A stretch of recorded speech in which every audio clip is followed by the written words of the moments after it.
Yeah, so you're qualified.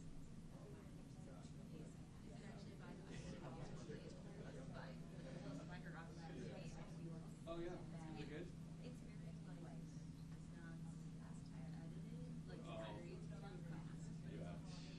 We could tell. Keep going. Yeah.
Good morning, everybody. I'm Kristi Noem, the United States Secretary of Homeland Security.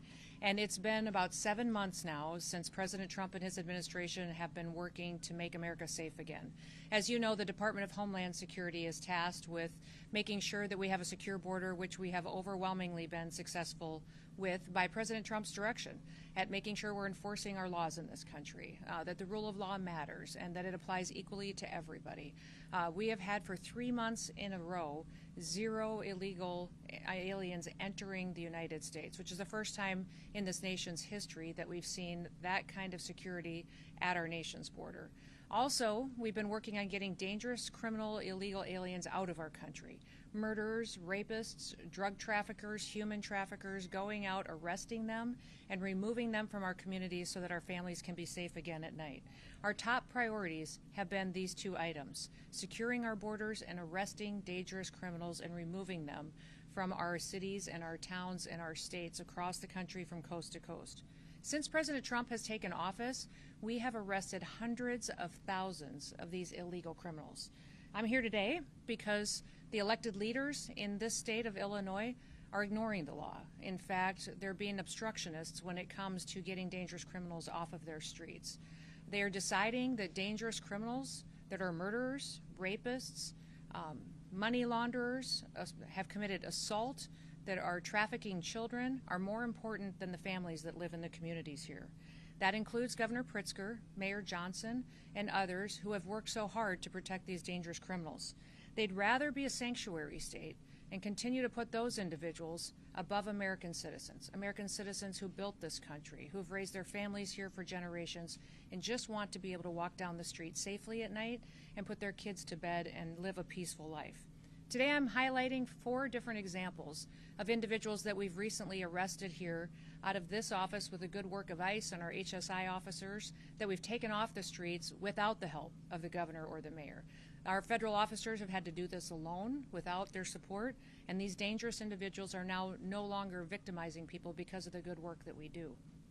Hector Bonaparte is a 42-year-old illegal Mexican alien who had previously been convicted of predatory sexual criminal assault against a victim under the age of 13. We have Jarvin Flores Santos, who's a 40-year-old Honduras individual who was arrested back in 2020 the first time for aggravated criminal sexual abuse and attempted criminal sexual abuse of a minor under the age of 13 again. And Waldemar Jabik, a Polish citizen who had been convicted in 2014 for attempted murder and then also aggravated domestic battery. He was convicted of these after he stabbed his own wife and his 19-year-old daughter. It was not the first time that police have been called to his house for domestic disturbance, but he was never held accountable until recently by these federal officers. Dongay Silas, a 33-year-old illegal alien from Micronesia, has had 3 DUI convictions, and as well as convictions of criminal mischief, of wanton endangerment, and driving without a license. These individuals would still be out on our streets today, committing crimes and attacking people and harming them and hurting our children if Governor Pritzker and Mayor Johnson had their way, because their choice has been routinely over and over and over again to release these criminals back on the streets. The debate over so-called sanctuary policies has real consequences. It has consequences for our law enforcement officers, but also for the families that live here and the businesses that are just trying to provide for their community.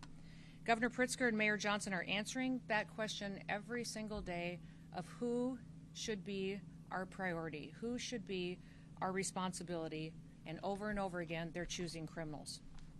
In just the last 7 months, ICE has issued over 1,664 detainers in Chicago alone. 1,664 detainers we have lodged against violent criminals, and that is a 106% increase over what was issued during the Biden administration. Unfortunately, Chicago and its leadership has only honored 8% of those. That means every other person, when they're released from paying for the consequences of their crimes, back onto our streets without any notification to individuals or to the families that have been victimized by them. By getting those 8% at least off of the street, the brave men and women of ICE are saving American lives. Yesterday we announced that now our ICE officers are facing a 1,000% increase in assaults against them. And you read about the stories and hear what's happening from coast to coast every day in our national media and in our press. But it's in large part due to the pro-sanctuary state and cities policies and the language of elected bureaucrats and politicians that are reckless with their lives and endangering their families. Every public official should talk about and work to protect people, to keep them safe and American people's lives safe. I want you to look at the contraband that's in front of me. We have 20 kilograms of fentanyl that's in front of me on this table. That's enough to kill 10 million people. And here out of this office, this was interdicted just days ago here in Illinois, and because these federal officers have been out on the streets picking up criminals and dangerous individuals, we were able to take this 20 kilograms of fentanyl off the streets and save over 10 million lives. They're also keeping these weapons out of the hands of criminals that would use it to rob and assault and to murder individuals in these communities. Unfortunately, all of the politicians that have spoken out against their efforts, their desire appears to be that they would like to have more of this on their streets. More drugs out there for their kids and families to be victimized. More guns out there committing crimes. That is not the work that we do in ICE. The work that we do is to protect people and make sure that we remove these weapons and drugs off of our streets and hold those criminals accountable who would go forward and continue to use that to harm individuals. I just want to ask you for 3 things today. Number 1, I want to ask you to support your law enforcement officers. Have their backs. Every single individual that's out there that is noisy and attacking them right now is having an effect that's ratcheting up the rhetoric and distorting facts and not allowing the facts to get out of what the work that they're doing every day and what we've done to help victims get some justice for the harms that were perpetuated in their lives.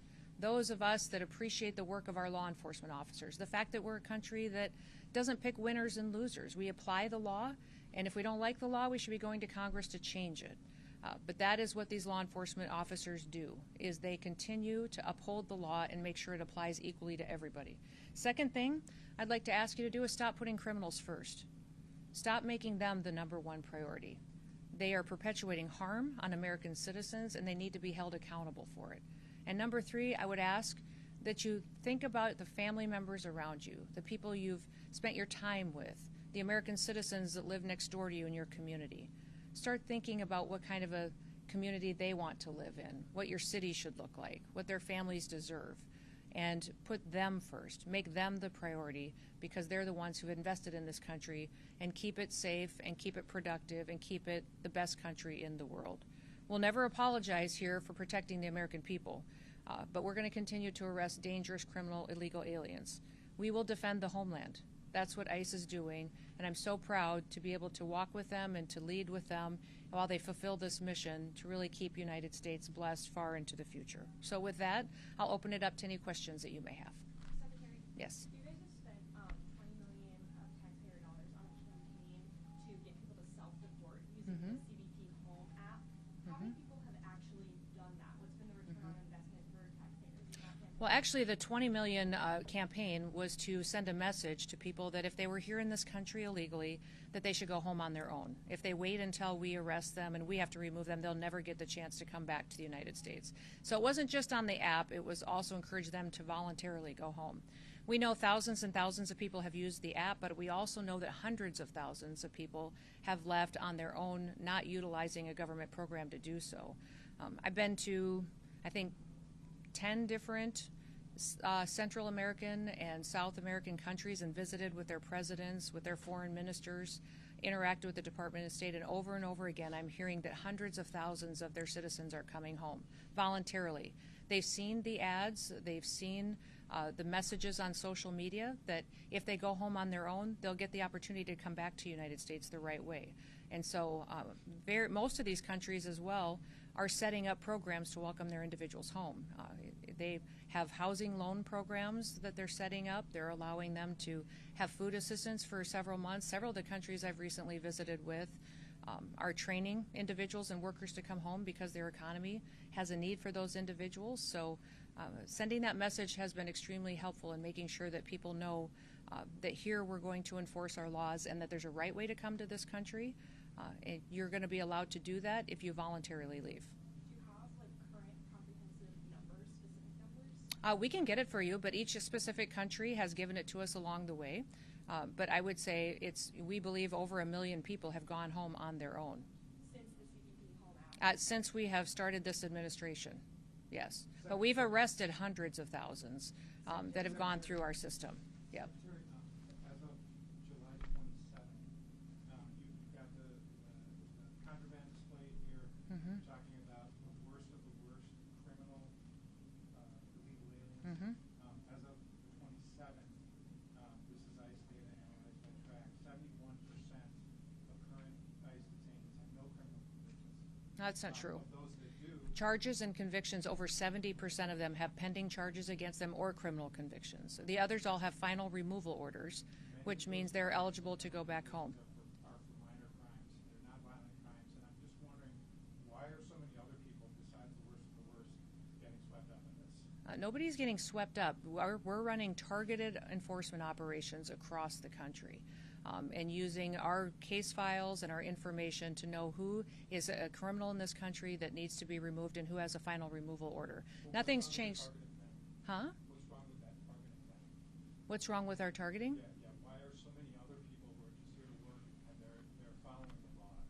Well, they're not following the law if they're here illegally. There's a right way to come to this country, and so. Yes, but they're following criminal laws. You're talking about criminals, sir. Yes, I'm talking about criminals in these situations, absolutely. But we also have every situation where we have those that have final removal orders need to go home because their due process is over and they have their paperwork and they're ready to travel. So that has been the priority since the very beginning. Nothing has changed, and over 70% of these individuals that we have gone out and arrested and removed from the country have had those pending charges and criminal convictions against them. That has always been the goal of the president. What Yes. is your policy specifically about identification and masks for ICE agents? Are they being told they do not have to identify themselves? ICE is always wearing something that identifies them, who they are, and what operation they're out on. I would say that they wear masks at times to protect their identities from dangerous situations. The leadership teams, we leave that up to them to discern what's necessary in certain situations. And with the rise in violence that we continue to see against these officers, with that 1,000% increase, it's making sure that they are safe while they do this job and that they get home to their families at night too is incredibly important. So it's your understanding they are identifying themselves? Yes, In some cases where they're not wearing identification? I would like to see that because they have identification, they have gone into situations, and when they have been out looking for these dangerous criminals and have been verbally identifying themselves, and if there is a mask required, it's for their safety because of the situation that they're encountering. One more question. Rebecca? Secretary, Yeah. you mentioned that it's been harder to work with officials in Illinois because of the way the government functions, but you're also on a mission to hire thousands more ICE officers and detain folks who are in Illinois. So how are you doing that, hiring people within the state, or people that are willing to work in the state, and where are those folks going? Yeah, the response has been overwhelming. Part of the big, beautiful bill that President Trump advocated for allocated to us the resources to hire 10,000 new ICE officers. We have had that open for less than a week, and we have over 80,000 applicants for those jobs. So they're from all over the country. Some of them are retired ICE officers that want to come back now that they're going to be allowed to do their jobs, some retired CBP or other federal officers. And then we also have a huge amount of interest of people who just want to have their backs and work alongside them. So what we're doing then is to get them trained up as soon as possible is we'll be training them through our federal academy, but we're also going to stand up some pilot areas of where people can train closer to their homes. If we have a lot of officers that have signed up and have offers from the federal government, we may do a training right here closer to home so they're not away from their families for so long. So that's being worked out as we see where the final offers are coming from. Do you know how long that training will last? Because normally it was taking about a year, so how would you get those folks into Yeah, is that yeah. expedited? Yeah, it'll be within weeks because we're going to give them credit for what they already know. If they're former law enforcement, they already have training and certifications that we will honor and look at. They'll still go through testing. They'll still go through drug testing and physical tests and all of that. But we want to make sure that it's an expedited where we check the box if they have the experience. Then it helps us not keep them stalled out in an academy for weeks at a time. Secretary Noem, I just wanted Sure. to ask how ICE operations have been impeded by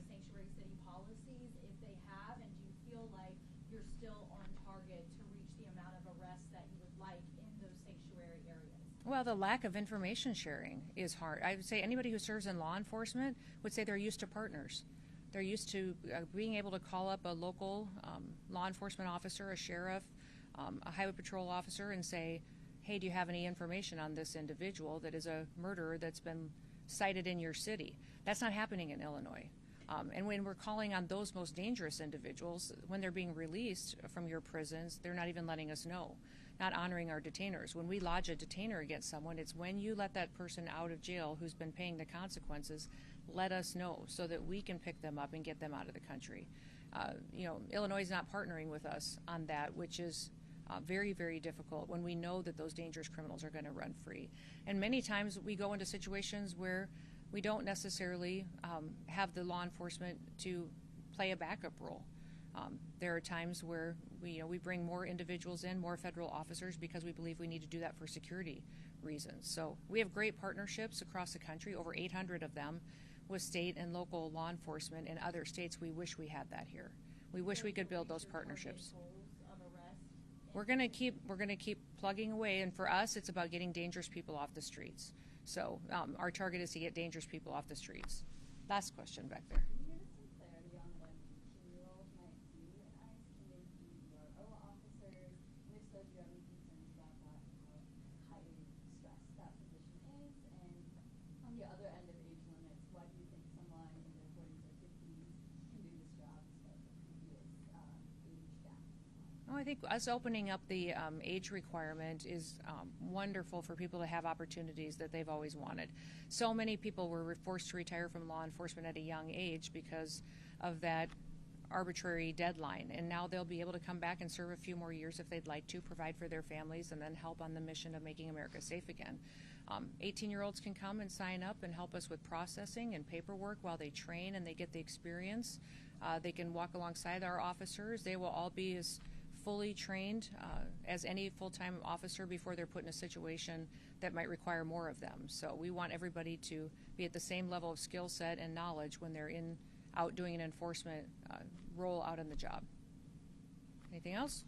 Yeah, Yes? I don't expect you to know the details of every specific case, so I wanted to give you a little context that calls for a broader answer on the question. About 4 months ago, ICE publicized the arrest of 2 men said to be responsible for a mass shooting in Chicago. Your agency named them, and it got a lot of coverage. However, they have still not been charged in that mass shooting. So my question is whether it's people sent to prison in El Salvador or 2 men accused here in Chicago of a mass shooting, is it responsible for ICE to publicly accuse people of violent crimes before they've been charged? Well, we follow cases and prosecute cases and turn them over for prosecution just like any other law enforcement agency does. So when we sweep up somebody who's committed an act of violence like that and turn it over, that is public information that is out there. And people need to know who is perpetuating these crimes, and we continue building cases then on who they're affiliated with. Is there further dangers? Our investigators are some of the best in the country that are out there making sure that not only is that person now incarcerated, but who were they affiliated with that could be another danger that we need to continue to look at. So even if they haven't been officially charged? I would say we follow the exact same process every federal agency does, every state agency does for law enforcement. So we have not changed our methods or how we handle cases or how we even communicate about them than we have since the very beginning, or how the Biden administration did, or the Obama administration. We do it exactly the same. What I wish is you guys would talk about the victims more.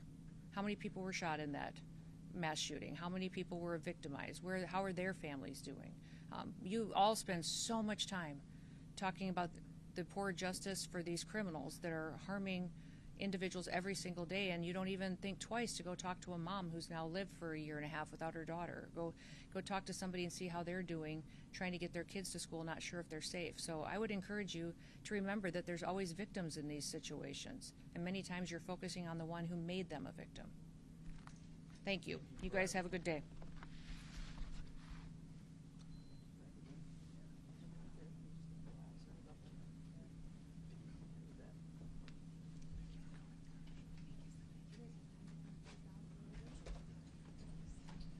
You guys have time to sit down for a little bit? Yeah. We can chat and Is it a little bit?